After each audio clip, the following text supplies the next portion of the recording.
Good morning mga kababayan. Ito, nangisda na tayo ngayon. Gumamit na tayo ng bangka. Ito, napakaganda ng panahon. Wala nang sama ng panahon. Ang gaganda ng mga huli natin ngayon. Kaya papakita ko sa inyo. Ayan o, mga talakitok. Oh, dami nating huli. So ayan mga kababayan, mga good morning. Good morning pala sa ating mga subscriber at sa ating mga followers. Ayan, dami nating huli. Ayan o, kita nyo. Grabing huli natin o, talakitok. Oh, ganda ng panahon. Ginamitan kasi natin ng bangka. Hindi na tayo naglangoy-langoy pa. Ayan. Ayan, ganda ng patag na patag ang tubig. Ang dami nating huli. Saka yung huli natin, ang ganda. Puro mga talakitok oh. Ang ganda ng size niya oh. Pang sabaw. So ayan mga kababayan, ang dami nating huli. Yung gamit natin lambat. Ayan, ang huli natin. Tinanggal na muna natin yung lambat. Ayan oh, puro talakitok yan mga kababayan oh. Wow, malaking biyaya to. Salamat kay Lord. Biyayaan tayo ng magandang huli ngayon. Dami oh. Oh, dami nating huli. Puro talakitok yan. Kasi lumaot na kami. Doon na kami sa daanan ng mga barko. Kasi dati lang lagi kami sa tabi. Ngayon pumunta na kami sa gitna. Yan oh, dami nating huli. Doon na kami sa ano, sa pinakalayo na yun. Doon na sa mga barko. Yan o, dami nating huli. Grabing talakitok ko. Sino nagsasabing walang talakitok sa Manila Bay? Oo. Ito, nakikita nyo ba yan? Oo, puro talakitok yan. Oo. Grabing isda natin. Tsamba. Sabi nga naman talaga, pagpipiyaan ka ni Lord. Kaya wag lagi tayong mananalangin muna bago tayo bumaba sa dagat para marami tayong biyaya. Ayan o, daming huli natin. So ayan mga kababayan, kung nakikita nyo, grabe talaga. Halos kung anong haba ng bangka, ganun din ang haba ng isda o. O ayan o. Ayan o.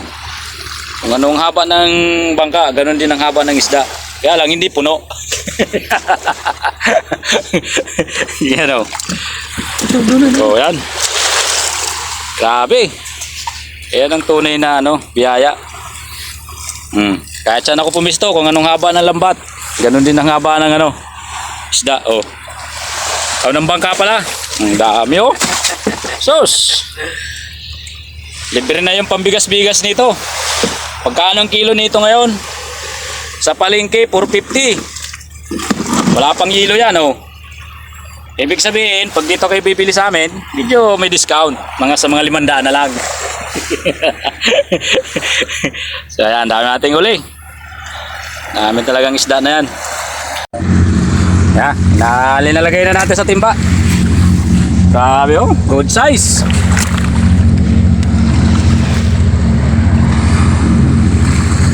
Sabi nga, pag wala tayo sa trabaho, andito tayo. Kasi alam mo naman yung mga construction workers na marino. Pwede pang tubig. Pwede pang ano, pwede sa walang tubig. Yan, yan tinatawag na all around. Dami. Tawa, andito si Shaolin Sakir, nakasombrero eh. Ano, daming ano natin. Talagang isda talaga, yan talagang biyaya ni Lord. Daming nagtatalakito ko. Mga nakabangka. Abing huli natin oh. Saglit lang yan. Ano? Ganilo. Yor, yan lang oh. 2 oras na pukpukan. Tingnan nyo jury nito. 2 oras na pukpukan. Wala na tagas yung bangka. Ano lang ito, wag lang hatakin pag ano. Kasi yung epoxy para hindi maputput sa ilalim. Lagyan lang release na kawayan, Jor, pag bumaba ka. Hindi ko naman ito kaya ibaba. Ay, oo. Pag-alaw tayo, pang-sunod na araw, punta naman tayo doon sa gitna ng doon tayo sa mga barko. Diba, huli natin, 2 oras lang yan, napukpukan. Halos hindi na kayo kadala, 2 na kayo. Hindi kayo makan. Ano man, lambat man.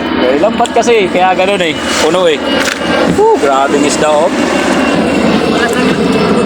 Grabing talakitok sa gitna. O diba? Kakalagay na ng ano, 3,000. Oo. 2 oras. Oh, di ba? Pag nagtatrabaho ka, minimum lang. O dito, sabi nga, wala raw ka lang. Mag-aaral ka muna magmarino. Oh. Grabe oh. Sarap. Oh, good size. Salamat sa biyaya. Araw ngayon ng linggo. Oh. Daming ano nilo, mga ando na lahat ng mga nagtatalakito ko. You know. Oh, grabe na ng isda. Oh. Kita nyo.